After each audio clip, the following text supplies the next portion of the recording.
Hello প্রিয় বন্ধুরা, দেখেন এই 2-2.5 মাইলের রাস্তার ভিতরে 5,000-এর উপরে দোকান হবে।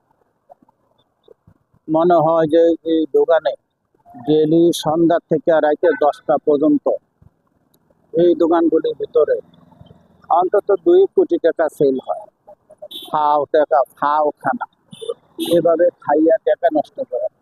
বাংলাদেশের মানুষ বর্তমানে টাকার অভাব নাই, আর এই টাকা খরচ করতে চিন্তা করে না, বুঝছেন? টাকা পয়সার কোনো মায়া দেয় না। আর কত মানুষ বিদেশ দিয়ে কষ্ট করে টাকা কামায়, পাঠায়, আর এদিকে বয়ে বয়ে মস্তানি করে, খায় মজা মজা করে। যেন আমরা চাকরি করি, আমরা বুঝি টাকার কি কষ্ট, বুঝছেন? এই হলো অবস্থা মানুষের। মানুষ এইভাবে টাকা খরচ করতে আছে। এই দেখেন দোকান আর দোকান, অভাব নাই। এই রাস্তা এই মাথা মানে চারিদিকে অন্তত 2-2.5 মাইলের রাস্তা হইবে, দোকান খালি দোকান। ধন্যবাদ, ভালো থাকবেন।